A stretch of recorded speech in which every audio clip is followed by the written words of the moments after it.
Okay, hi everyone, welcome. Thank you for coming along. I'm Natasha Devon and I have a show on LBC on Saturday evenings, which is sometimes referred to as the woke hour, which I find incredibly offensive because it's 2 hours and people should remember that. But when I'm not doing that, I am a mental health campaigner. I work in schools and colleges and universities throughout the world. So this is something that is really close to my heart and I'm really glad to be here today to discuss it with you. This is very much meant to be an overview conversation to get you thinking and to generate more discussion. Because everything that we're touching on probably, and we were saying this earlier, could be a whole hour-long panel in its own right. But the topic is thriving in 2024 by looking after our mental health and well-being. And hopefully you will all leave with some really practical tips and ideas about how you can do that. About MEFA, it's a media for all, that's what it stands for, and it was set up by Naren Patel, who is with us today.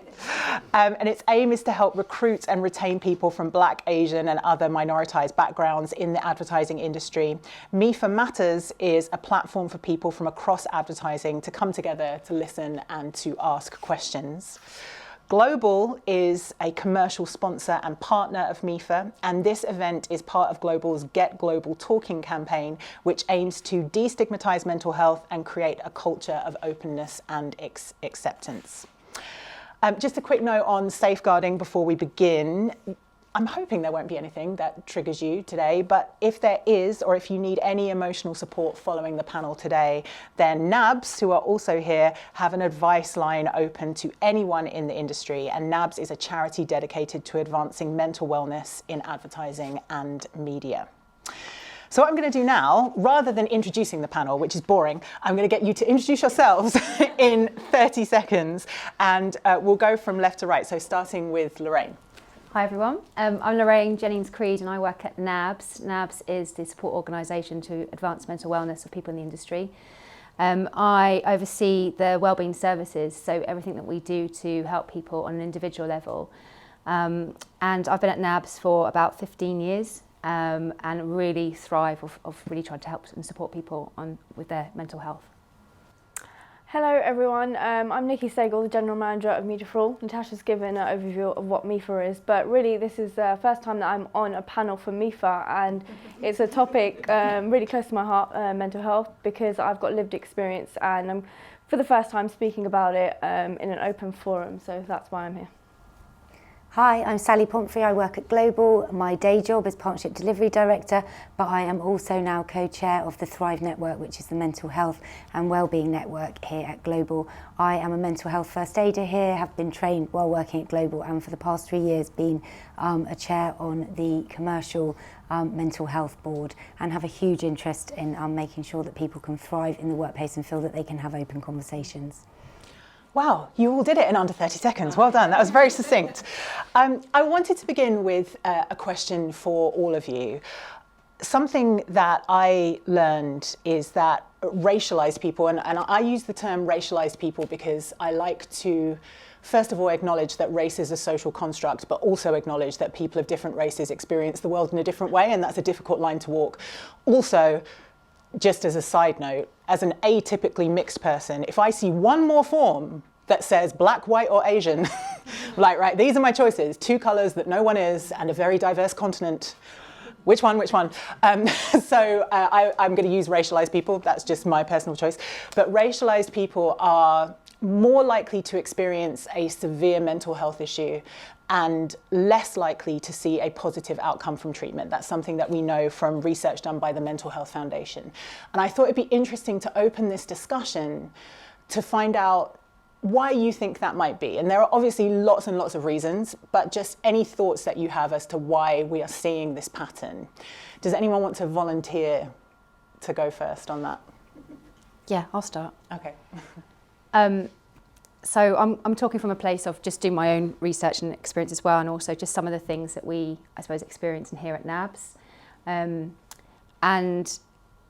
NABS only goes so far in terms of what it can offer. So we're not in a kind of crisis situation. We do a lot of work on the prevention side, and the things that come up for us, and that came up from our researchers as well, is just around the barriers in terms of being able to speak out. One, around identifying what is a mental health condition. I think there's a lack of knowledge around understanding what that is.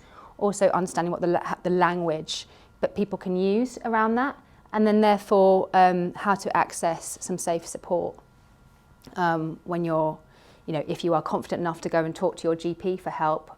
Do you trust the system that the GP will be able to identify and support you? And then when you're onto that care, there will be potentially some further barriers, which could be, from a discriminatory point of view as well. So they can create a perpetual cycle of, well, what's the point of speaking out if I can't get the right help and the right access? So that's kind of what I've come across. I think as a person of colour and in Black and Asian communities, mental health is often and still seen as a taboo. And I know a lot of work has been done, and there's been stuff that's filtered through the government to shine a light on mental health and how important it is to talk about it, but still within our communities, it's almost like there's a lot of shame, guilt and fear attached to speaking up about it. So I think that's why there's a barrier to lack of help, because it's firstly having that language to identify what you're feeling, and then having, taking the next steps to actually go and seek that help. And also having that fear of, what if my family find out, or how am I going to be viewed? And again, within our, in Asian communities, there's a lot of almost like pride in, showing up as a certain person and having that strong characteristics, and showing vulnerability is seen as a weakness. So I think that's also a reason why. Yeah, not having lived experience, but having friends and have spoken to people, it is definitely, it feels like it's that kind of, we approach everything with a one size fits all, and it absolutely isn't, and we've got to look at things differently, and it's, intersectionality and looking at the different ethnic backgrounds and how people do behave, and if it is historically that you didn't speak about it, it's working in communities to make sure that people can start talking about it more, and just making as many step changes. And from kind of my side, being allies to people and helping them take that home and, talk about it in your communities to your families, and just, starting to make that change, because we're making it now in the main, but it's just making sure that we're not just going mainstream and it's top level, it's how do we go down and make sure that we can help as many people from different backgrounds as possible. There's a really good book I read by Ethan Watters, who is a New York Times journalist, called Crazy Like Us. It talks about how America essentially exported its definitions of mental illness so that it could export its cures. And in doing so, so many of the things that were known by different cultures about how to understand and address and treat mental distress were kind of squashed and are only just kind of making their way back into the mainstream. So it sort of speaks to what you were saying, Nikki, that some people just didn't feel they had the capacity to talk about it within the given framework. That brings me to my next question, which is for you. You mentioned having lived experience. I wonder, are you comfortable to share a little bit of your story with us? So when I was about 18, I didn't actually know at the time, but that's when I first started experiencing depression, and it was only diagnosed till I was about 21, 22. During that time, didn't have the language to know what I was feeling, didn't know how to share it, and then it got to a point where I had to seek medical help because it was disrupting my life in a way that was really unhealthy. And I spent most of my 20s going through that, and as a result, even now till today, I go through, I experience anxiety, but I feel like I've spent the last decade going through different therapies of knowing and learning my mental health in a way, and knowing what works for me. And at the beginning, I just didn't have the language to speak about it, but also being in full-time employment after university. Also, I dropped out of university twice because I was going through this, and when I was in a position to go back, I took myself back and went through that process. But when I went into full-time employment, I was really quite scared to actually speak about it, because I didn't know how to approach my employer to say, this is what I'm going through, because I didn't want to lose my job. I didn't want it to be seen as a weakness or, a weak part of the team where if there were any kind of job cuts at that time, I'd be the first to go. And these are all the things that cross your mind when you're going through that. But luckily along the way, I found some like amazing managers that I've spoken openly about what I'm feeling, what I'm experiencing, and if I'm going through a particular episode, I feel comfortable enough to speak about it. But again, I think not just with the individual, but having experience listening to other of my peers like going through similar things. But as a manager, I think it's really important to know that you do not need to have lived experience to deal with one of your employees that's gone through mental health. And I think empathy is a big part of this. Just providing the tools for your employees to actually approach you with this, and providing that space. And one thing that I've learned along the way is there was a concept that I heard of. It's creating like your user guide. It's actually writing down like the A to Z of what you are, who you are, how you work, and actually sharing that with your manager. And that could like weave into your performance review as well. But essentially, it's just figuring out who you are as a person, how you work, what your triggers are, and if there is something coming up, you're comfortable enough to share it with your peers and with your manager. There's a guy I know called Ed Kerwin who does this thing called Empathy Week, and he speaks about what empathy actually is, because people think that if they see someone being sad and then they feel sad, that they're being empathetic. But he says, no, that's emotional contagion. Empathy is actually listening and then doing what's right by that person based on the information that they give you. So it's a really important point that you made. It's not a one-size-fits-all, right? You could have this conversation with your manager and say, hey, I need you to kick my butt. I need you to tell me to, exercise or wake up in the morning, or I need you to give me a mental health day off. It depends. I think once you identify what your needs are and you can communicate them, I think that's a part of the journey into actually almost like acceptance, but creating an environment for you to thrive. That's, well said. Lorraine, I know that you've got some qualitative data to share with us from NABS relating to the mental health experience of racialised people at work. I was wondering if you could share some of your findings. Yeah, sure. So some of you might be familiar or not so familiar. NABS did a piece of research last year off the back of the All-In Census. So we took a deep dive on mental health in the industry, and we wanted to have a bit more of an understanding of what's going on for people, because the All-In Census does it as a census level. And we did this research. It was over 1,200 people that took part, and then we had 67 individuals that we spoke to on a focus group level, including MEFA. And what we found is that, for example, All-In Census found that 33% of people were affected by anxiety and stress. But this becomes, even more disproportionate for racialised people.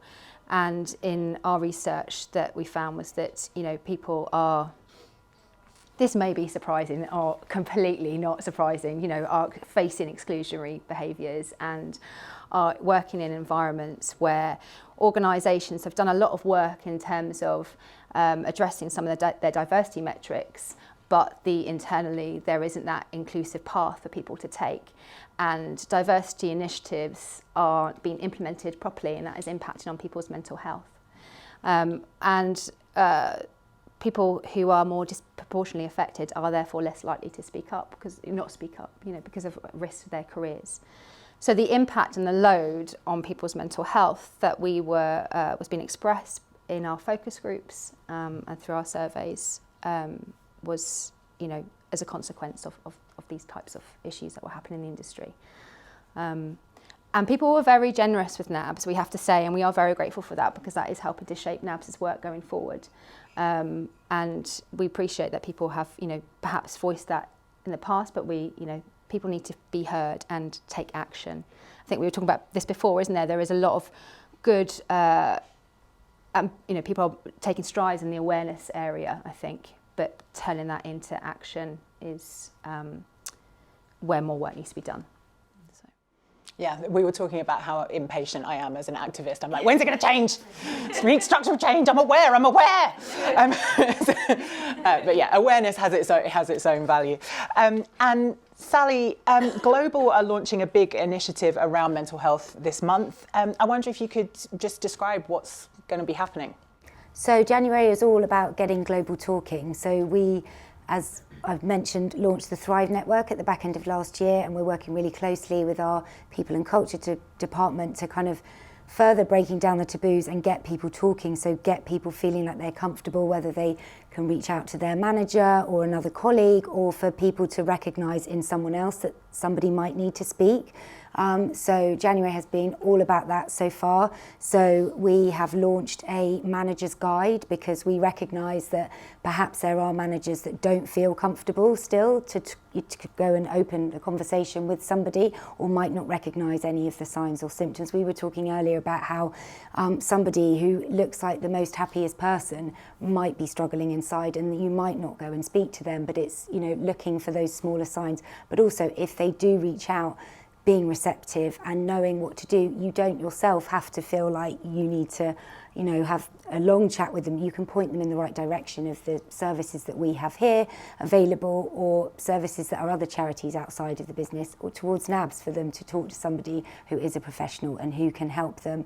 On Monday we had Brew Monday, which obviously it was Blue Monday, what is known as the toughest day of the year so far, and we've told people, giving them permission to just call a colleague, call a friend, have a meeting, sit together, chat about something that isn't the to-do list, have a brew and a biscuit. We've also voted for Global's favourite biscuit. And we've got this session today, which is going to go out next week for people to watch back and understand a little bit more about what we're doing. And at the end of the month, we're opening up our Thrive page on our Facebook workplace app, so that people can actually give their input into what the mental health strategy is for Global, because we recognise that we're doing as much as we can, but we want to have the input, because then we will get the minorities that don't feel heard, and we can make sure that we're opening and broadening and doing as much as we can to help absolutely every single Globaler in the way that they need to be. And what is Global's favourite biscuit? It is a chocolate digestive. Mine would prefer to be a dark chocolate digestive, but I'm sure it's just a milk chocolate. Nikki, it can be really difficult to set the tone in the correct way for these types of discussions. What do you think, in terms of tips that you could give for anybody who's trying to start a discussion? What should they do and what should they avoid? Are we talking about as an individual experiencing mental health, or say like a manager who wants to approach somebody? I think both. I'm going to just go back to what Lorraine said about the stats on racialised people experiencing mental health. Another thing that came out of the Advertising Association's All-in Census and MEFA Measures is black women, Muslim women and Sikh women are having the most negative experience across Adland, and that's also with their mental health. And I think it goes back to not feeling like you don't belong, feeling like ostracised, especially for those women that have visible, you know, cultural or religious dressings as well. We've all got unconscious bias, right? And there are negative connotations about various different religions and cultures within society. But I think generally, for the most part, I think people are good people, and they, you know, they want to approach people with an inquisitive mindset as opposed to a negative mindset. But I think as an individual stepping into a workplace and experiencing something and wanting to reach out to someone, first, you've got to let your guard down. I think it's really hard, and you know that fear is always going to be there. But I think with anything, you have to like feel the fear and do it. Because if you want to thrive somewhere, or you want to, you know, progress somewhere, it might be that your mental health is going to be a part of you and a part of your journey, and it's going to be a long-term thing. But I think you have to put yourself in a position to get that help, not just medically, but within the work environment. And there's no shame about it. I think you know, we have to be more open to have that conversation. Almost have that water cooler moment, and make it almost like a normal thing to talk about. But as a manager, again, as we've said, we've all got unconscious bias, and you don't have to have lived experiences. But again, I think letting your guard down and not feeling so fearful of having all the right answers as a manager, because you're not going to have the right answers. You can potentially, you know, point someone into the right direction, or you can actually want to be willing to listen and learn and figure out, you know, what the problem is with your employee as well. I thought it was really interesting what you were saying about how you don't have to necessarily share a culture with someone. And in fact, sometimes it's helpful if you don't. Because it made me think of my anxiety coping mechanism is to overwork. My African father did not pick that up as a bad thing, like, you know, very much, oh good, you're getting all A's, and not kind of recognizing the distress that I was going through all through school. And it actually took somebody from outside of that culture to go, it's not normal what you're doing, and I can see how tired and exhausted you are. So I think that what you say about not letting that being a barrier and not scared of that, I think is really important. But I think also on a personal level, if you are experiencing a mental health issue and you're looking for a therapist, sometimes finding someone that's a mirror to you doesn't necessarily help. Sometimes you need like a blank canvas, someone that has no lived experience of you, that has no idea what we're going to speak about, and they don't have that cultural nuances to help you through that, because they're actually pinpointing and identifying that from, as we mentioned, like a theoretical perspective, and actually identifying problems that might not necessarily be problems from a cultural perspective. So I think if we use that kind of concept in the workplace as well, that would also help. Lorraine, sort of piggybacking on what Nikki said a little bit, I know that NABS provides mentoring and coaching. I wanted to focus specifically on the kind of era of hybrid working and the pressure that a lot of people feel to get back into the office and be on site. How can we help people to thrive, within work teams, given that pressure? Sure, this came up in the research as well, in terms of, I think it's one of those phenomenons that each business is continually trying to crack, and everyone is kind of looking around to each other and going, how do we do this? Because the office disruption of COVID, there was some cultural and societal norms, particularly within advertising as well, that certain ways you did business and certain ways you connected with each other, post office work, drinking, for example, and now as that's changed, evolved, and also people's want for that is continually evolving. Again, with the I suppose, for managers and leaders, that kind of infrastructure has fallen away. So what have they got to kind of cling on to? How can they create that cultural norms in organisations now that they relied on and then defaulted to before?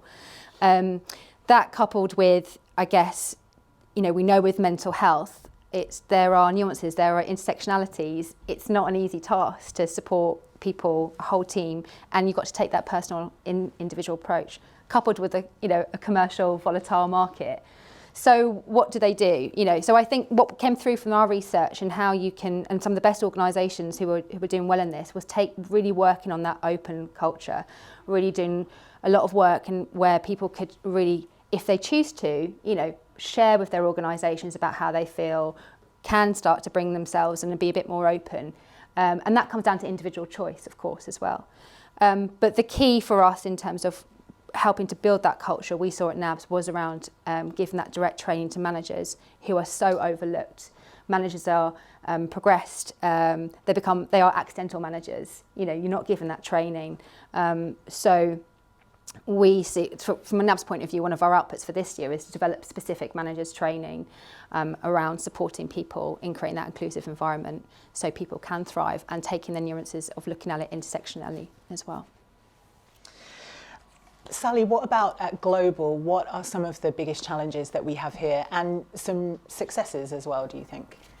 It leads on really from what Lorraine was saying. It's that whole piece where everything's changed culturally. We want to get everybody talking.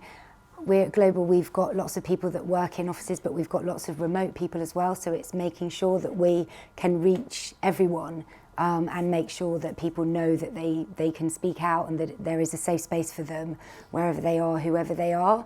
And also, again, it's that manager training. There's so many managers coming up who now, through the last 3 or 4 years of the pandemic, haven't been in the office as much, haven't seen how, because you don't always get manager training that teaches you how to talk to somebody and how to be empathetic to somebody and how to look out for signs of somebody struggling.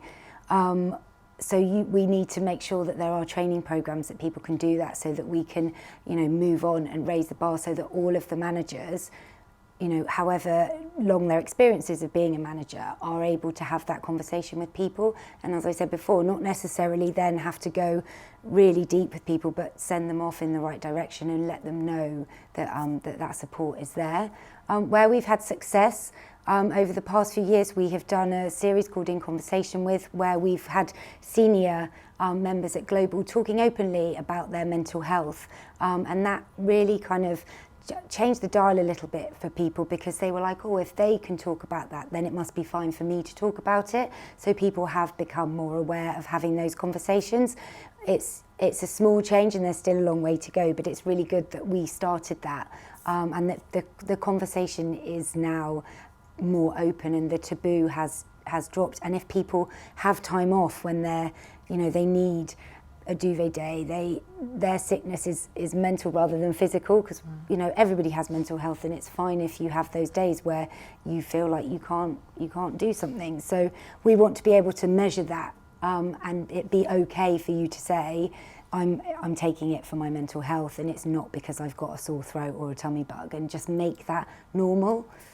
Bad back is the one, isn't it, that people say, apparently. And you've just mentioned that everybody has mental health, and this is something I say all the time, because there used to be this statistic that everybody knew but was actually wrong, which is 1 in 4 people will experience a mental health issue. But it's actually, in any given year, 1 in 4 of us is experiencing a diagnosable mental health issue, so it's slightly different. But my retort to that was always, well, okay, but 4 in 4 people have got a head with their brain in it. And we all need to think about our mental health, and we all need to look after our mental health. I wonder, what do you do to look after your mental health? Lorraine first. I had 2 really significant deaths about 2 years ago in quick succession. And I think that's the first time that I've really had my mental health impacted as a consequence of that. And so now what I found I have to do, I had to have therapy for quite a while, which is great, and that was provided by NABS. You know, I'm eligible for it as well. I work there, and anyone's eligible for it who works in the industry. And that really shifted and helped me sort of, the talking therapy, and that really helped. And then I really find that exercise goes such a long way in terms of strength training, weights, in addressing any kind of emotions like anger, rage, distress, and then a bit of meditation.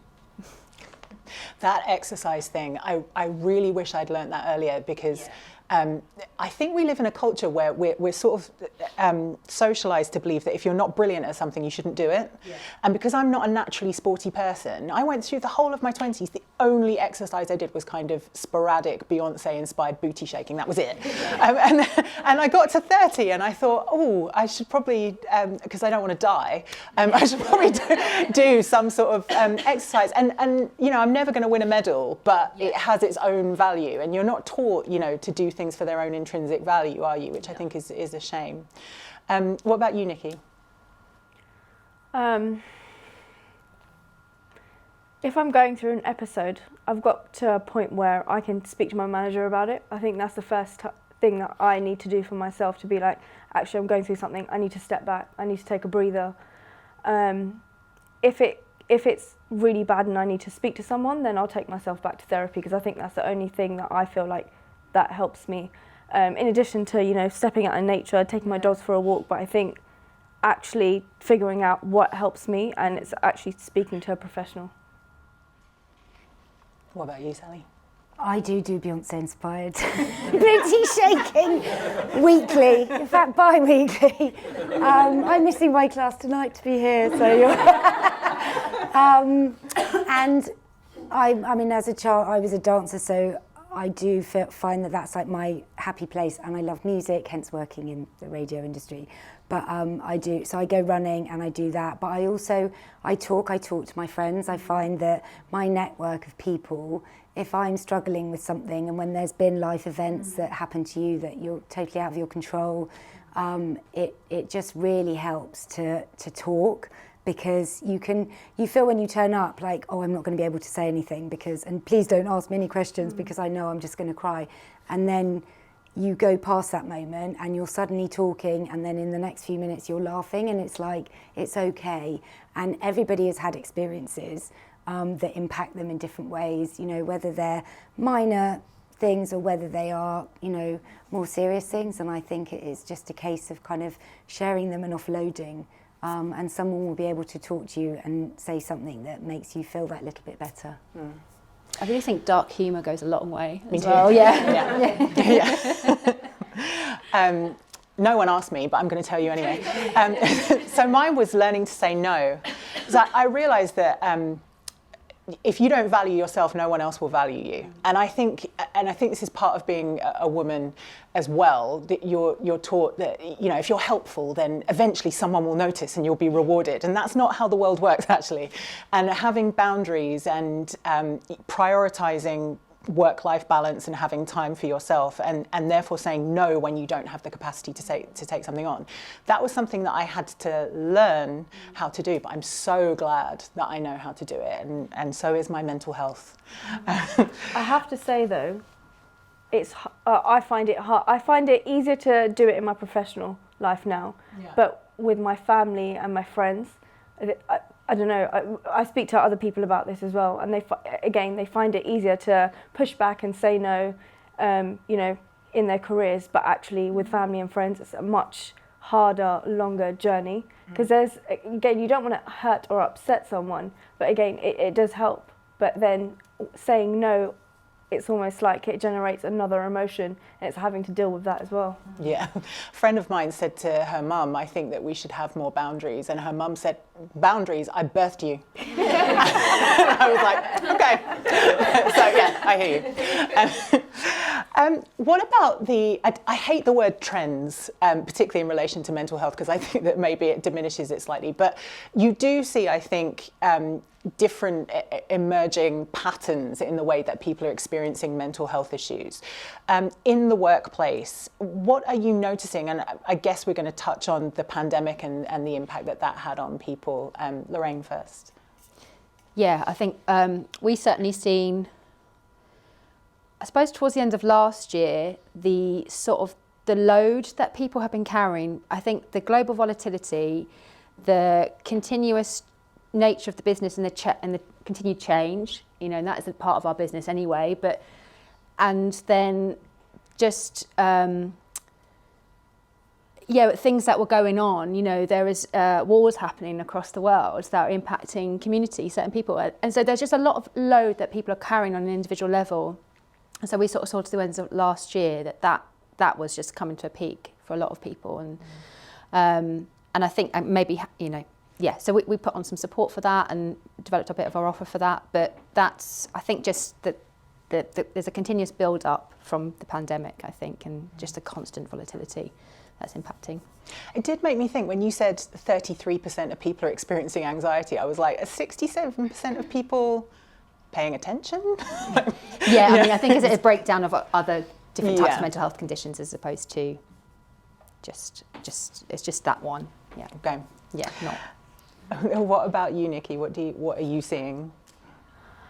I feel like a lot more people are open about sharing their vulnerabilities. Like, we have MEFA Matters or MEFA events, you know, every few months, but meeting members, and it's almost like you say hello and it's like, how are you? And they offload immediately, as opposed to, I think the people that you know, as opposed to before, it would be like, oh, I'm okay, my day's going well. It's, you know, straight into the formalities. Whereas now I'm finding a lot more people are far more comfortable sharing exactly how they're feeling. And sometimes that's what you need. You want to come to an event, you want to meet your friends, and you just want to offload immediately and not have a pushback or not have someone like give you advice. You just want to just let it out. So yeah, I'm seeing a lot more of that. Is there anything that you have in place if somebody's offloading on you to allow you to put that somewhere? I think I'm really good at listening. Like, I don't have anything in place, but I'm the friend that is able to sit there and listen and not take it on personally. So I don't have anything in place per se, but I'm able to put up that barrier to, you know, be that friend, but not let it affect my mental health. But I think if it gets to that point, then I have to, you know, say, like, this is too much to carry. Like, what else can I do to help you in a way that I can't actually help you, if that makes sense? Yeah, it does. What about at Global, Sally? What do you think are the the mental health trends? Ugh. I think it is that not necessarily saying no when you should. So people doing a lot. There's that whole, the blurred line of work and home life that COVID created because you worked more, because you could work through your commute because you were at home because you didn't need to commute. So it's moving people back away from that and making sure that they know that they can switch off. It's not, 24/7 always on. But I think it's that new thing, which is JOMO instead of FOMO, the joy of missing out. I think it's people, we learnt to say, no, we're not going to do that. And, we couldn't do anything for 2 years or not very much. So you did learn that you don't have to fill your diary all the time and you don't have to be busy. And if you don't want to go to that occasion or that event, it's being able to say no. And as Nikki said, also, people are asking, how are you? And they're interested and you're genuinely interested, and then they're, are you really okay? And then people are talking, and I think that is definitely something that we're seeing more and more. I see people, conversations over here, conversations of all the different kind of generations of people here talking, and it feels so much better that people can be honest and open and just talk that much more. I think that's across the board. It's not just the younger generation. All generation. Just to challenge that a little bit, we had in our findings, there was an assumption, I suppose, that we put a hypothesis that there is a generational gap in terms of mental wellness, and that younger people, broadly speaking, are more likely to speak a bit more openly about ill mental health. And actually, the findings aren't what came through in our findings was that actually that's it's not true. Yes, they might be more au fait with like the language and ill mental health conditions and so on, but they're still not feeling safe enough to talk about it. So we've got to be careful not to make an assumption that just because you're younger, you're going to more likely change and challenge the system. You've still got to do the work as an organisation, as managers.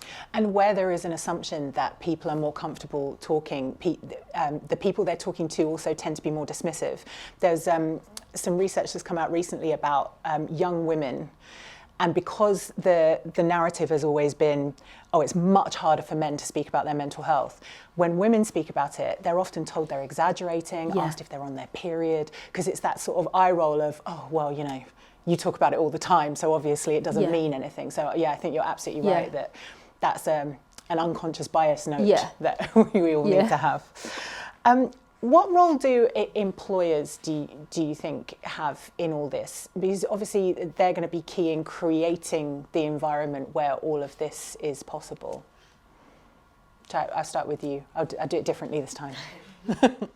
I think it's important that it's on the agenda, and now it is, and I think all companies have that responsibility and know that they need to have it on their agenda, that they need to work with their employers to make sure that, we're reaching everyone, it's not just one size fits all, and that people feel that they're safe when they're at work if they do need to talk about that, because you don't come to work and leave your mental health at home.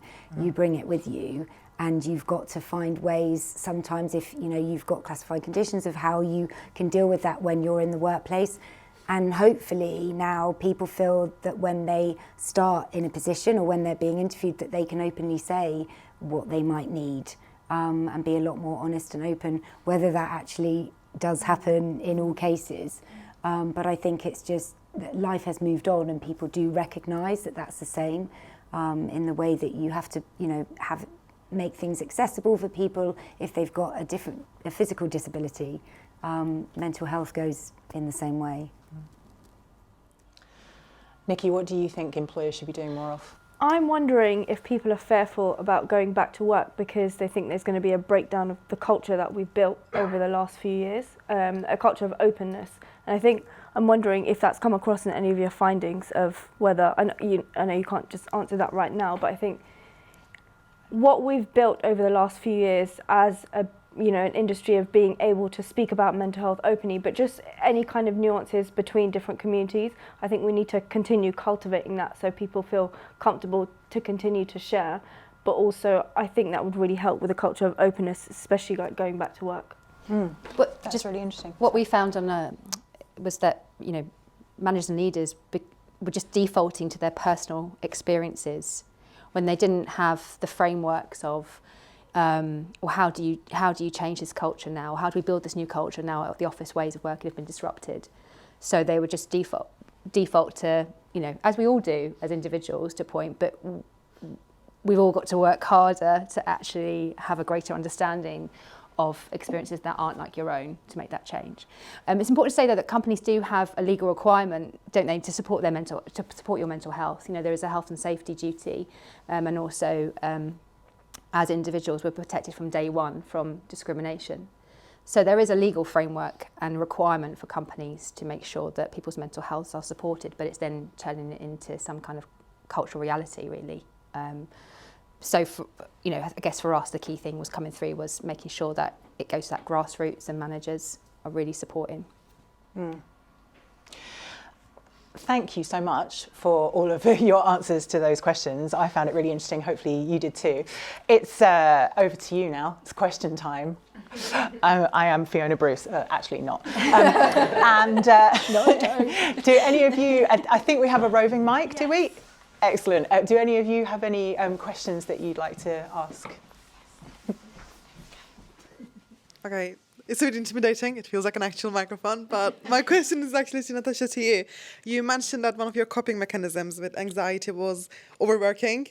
I am the same. And I come from a culture where 996, like 9 a.m. to 9 p.m., 6 days a week is a thing.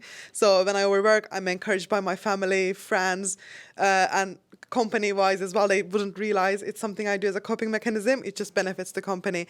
But I find it really difficult to take a step back and stop that. I always feel awful, but I always find myself overworking constantly. But are there any things you've done personally, any steps you've taken to kind of take a step back on this? Well, I can tell you what my therapist told me, and hopefully it's useful. So what no one ever tells you about being the way that we are is that if you're operating at a 10, at some point you'll be operating at a 0. And that might be happening in your personal life. It might be that you go home and you have no energy for anything. You have no energy for your passions and your hobbies or your family and your friends. But my therapist told me to try and be operating between 4 and 7, always. So if 10 is your absolute maximum and 0 is just more asleep, try and aim for between 4 and 7. And then the other thing we did was we divided the day into 3. So that we have morning, afternoon, evening, and to only ever be working 2 of those 3. So if you can do morning and evening, but in the afternoon it's yours, and to be really disciplined about that. But I it's unfortunate because I work with teenagers and their brains are really plastic. So when I'm talking to them about habit change, it only takes them 2 weeks to rewire a neural pathway because they're young and they're lucky to be young. But for people my age, it takes a little while longer. So it does, you'll be going through this process and you will slip up and you'll be like, I've burned out again. But just keep going at it, and eventually it just becomes second nature in my experience.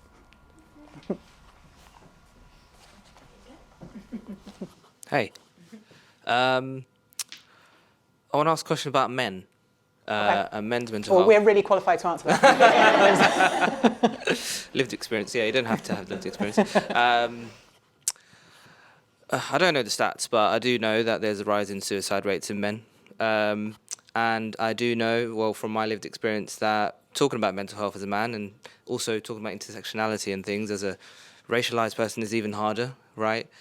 Do you think it's a societal change that needs to happen for men to start to open up a bit more, or do you think there's more that could be done, especially in the workplace? Don't know if that's... I was kind of leaning towards... Sorry, I forgot your name. It's all right, Lorraine. Lorraine. Yeah, I think it's both. I think they've got to go hand in hand. We find at NABS that we don't have a lot of men contact us. Oh, we do, but it's those that share their gender with us. It's women, and it's a really small sample. But when we did our research recently of those that we spoke to who identified as male, they shared that they didn't, and I don't know if this is true for you, but didn't feel that the space around mental health, but maybe more well-being, for example, is a word, wasn't welcoming to men. They didn't feel it was accessible for them. I don't know what, we have to explore a bit more about the barriers on that. but I think there's it's got to go hand in hand. But I certainly think for organisations, they need to be very conscious when we are talking around mental health that it doesn't dominate on certain groups, certain individuals. But there's definitely more that can be done at a societal level and within an organisation. Can I flip the question to you? What do you think needs to be done in the workplace to cultivate those spaces for men to be able to speak about their mental health? I think it's what you said, right? It's the openness. So I work in an agency, and there's a lot of DEI events, mental health events, all of the stuff that happens. It's actually so much that it's so hard to keep up with what you're most passionate about and what to do. So, I think the only event that I do see that does tackle men's mental health is International Men's Day, right? Which probably feels a bit niche and siloed, right? Even then, I don't really go to it personally, which I probably should. Probably more leaders in the business that are men that would feel more vulnerable to open up about it. I think that it can start at the top. Not the only thing to do, but starts at the top to help more of the wider company, or the mid-level, junior levels to feel like they can do that. Yeah, definitely role modelling has a play in that, doesn't it? For sure.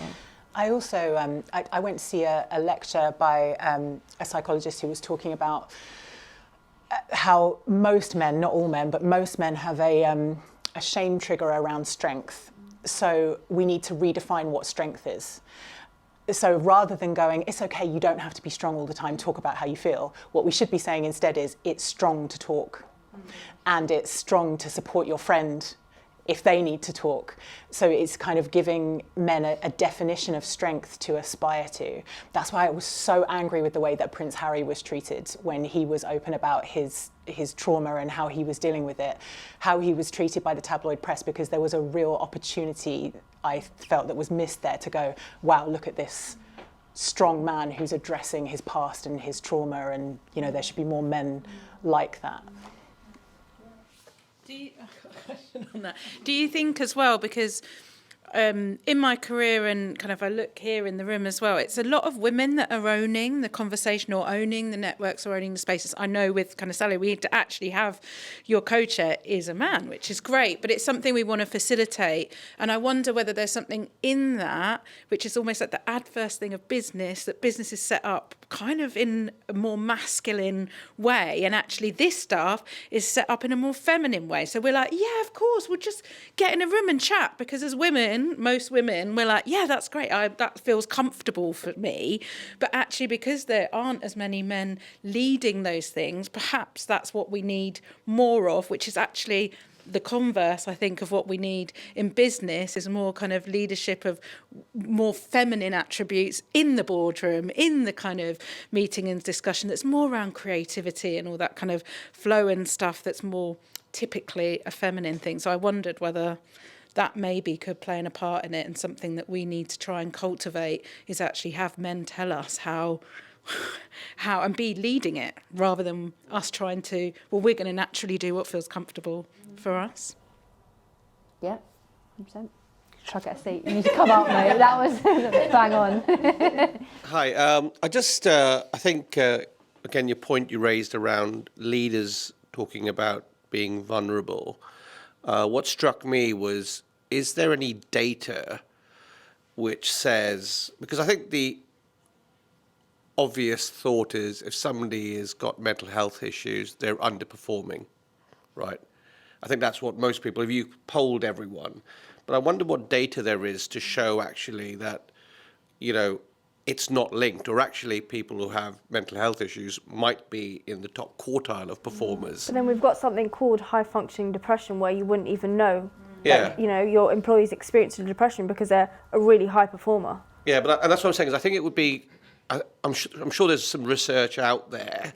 I think that's the sort of stuff we should be sharing with managers, to go actually, what you think, what your initial thought is actually, oh God, mental health, it's going to be a problem. Actually, they're actually really good performers. I think that'd be really useful, even if you guys find it, to share it. And, I think especially if you're talking to managers, just getting rid of that bias early, because that's what it is, isn't it? Thank you. Anyone else? Oh no. Thank you. It's an impressive lunge. I wondered, Lorraine, whether you could cite some examples for us around good practices and some really effective initiatives that have made some big change happen. Where would you point us to sort of think about making change happen, building trust? What have you seen? Big initiative within the industry. I'm going to be honest, I think I struggle within the industry because I think part of the problem that we've got is that we are very quick at going, here's a new shiny initiative, let's all jump on board and follow that. And then we struggle turning that really into practical application within the workplace, and then the business has moved on. So I think we've got to do that. We do too much shiny new. We don't turn that policy piece into practice. There's some organisations, who can share and have got some really good nuggets, and I think we could probably get better at that across sharing across the business, the industry, because it's a win-win if everyone is supporting, the community's mental health.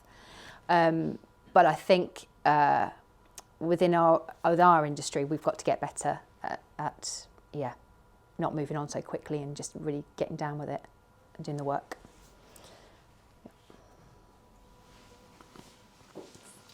Any other questions? Oh.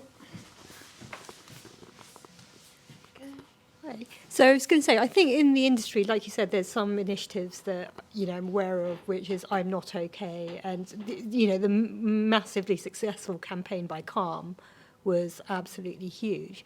But I think, we've been talking about when you say no, and, Nikki, you just said about high performance. And we also spoke about day one rights, because I think part of the problem is you may have a mental health first aider, but they've only had 1 day of training. And the assumption of how, mental health impacts somebody, because with some of these sort of redundancies and stuff, to Nikki's point about how, people are scared about it, but I think it actually is as well. And what the statistics would be interesting. What I'd be really interested to see is how they have actually looked at people who, potentially have mental illness, and sort of said how they've actually vetted their actual performance versus the assumption of their performance. Yeah. I definitely think there needs to be more research done into that, because part of good management is understanding how to get the best out of people. And, if you take, I have a diagnosis of an anxiety disorder, and people always say to me, are you not scared? Are you not scared to do live radio? Are you not scared to go to Parliament and tell off a Secretary of State? And I'm like, well, yeah, but I'm also scared of everything. And that's my superpower. Everything is scary to me, so nothing is, And if you understand that about me, then there are real benefits that I can bring to an organisation. But you know my limitations, but you also know my strengths, and I think that's true of absolutely everyone. So I would really like to see that research that you were talking about. Is how can we adjust the workplace so that we're getting the best out of people? One example, I had a friend who was diagnosed with clinical depression. He started taking medication. He found it really difficult to get up in the mornings, but he also found it really difficult to go to sleep. And he went to his boss and he said, can I adjust my working hours? And it was such a simple thing. And I thought, wow, yeah, stuff like that really makes all the difference, doesn't it? It's not really a question, it's more of a thought, and I'm actually kind of stealing this from someone else.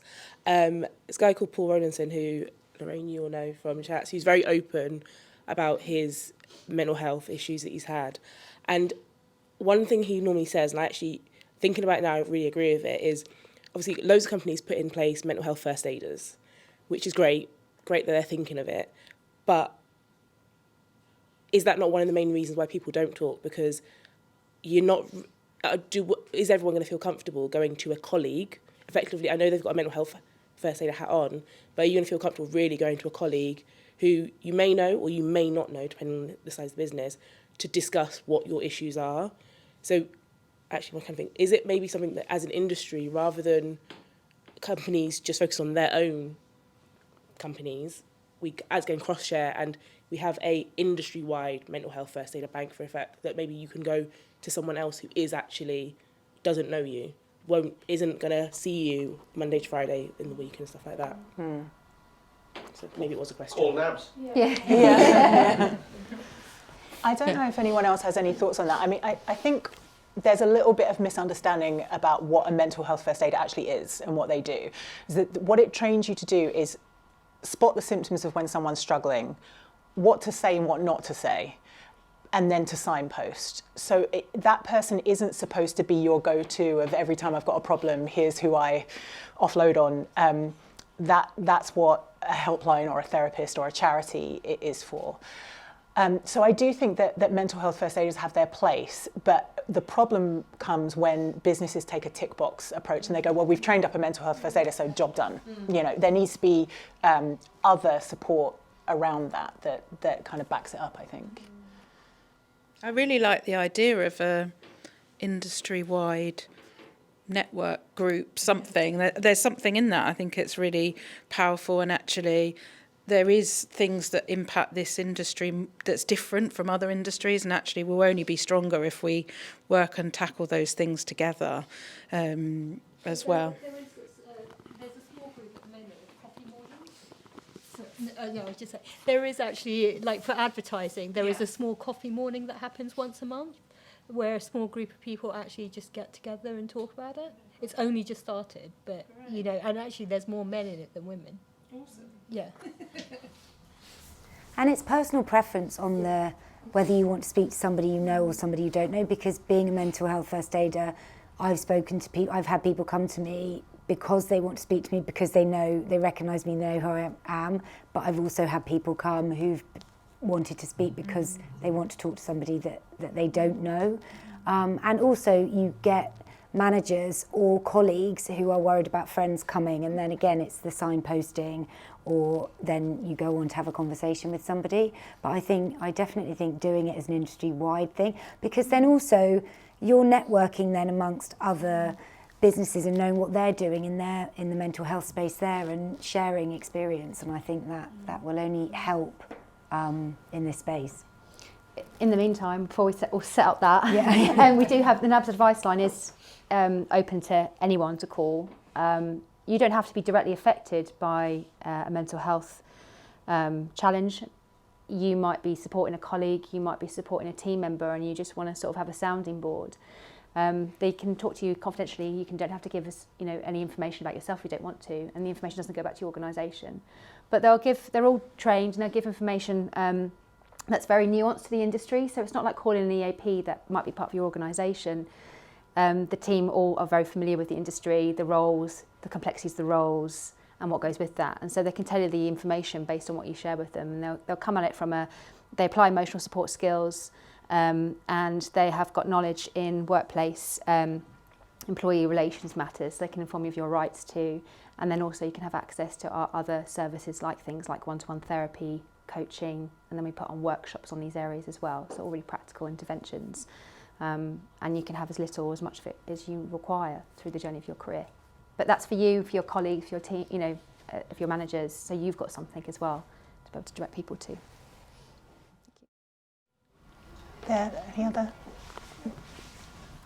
Just on the NABS note, I work in the international side of things. I'm less familiar with the UK charities, even though my agency is a UK-based one. If I wanted to contact NABS, or if I want to become a member, I have to become a member? No, or it's how not does a it membership. work? We're funded by the industry, so lots of organisations will give donations to NABS, but that's not a prerequisite, to you to have to become. It's not a membership. Whether your company is a donating company or not, you can still use the offer if you work within our industry. So.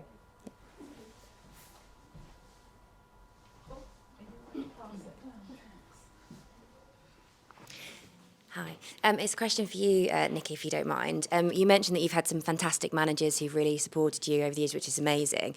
And I think there's a real self-awareness that you show in terms of this isn't good for me, I need to take a step back. What would your advice be to managers where an individual isn't as aware of what they need when they're going through a mental health challenge, and how that manager can then support the individual?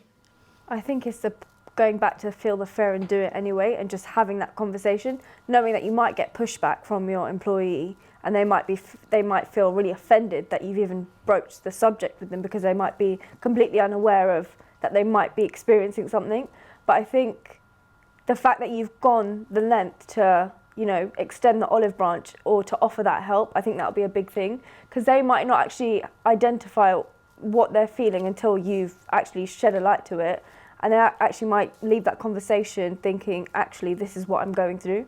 And you might have helped them not pinpoint it, but just almost like sow the seed in their mind. And because sometimes you can't see whether you're spiraling or you're going through something. I think sometimes it takes someone else to actually say, look, you need to slow down, or you need to, But again, if you are high functioning, for instance, you might not realise that you're going through something. So I think if you are met with negativity or like pushback, don't take it personally, because you've done your part in terms of like trying to help that individual.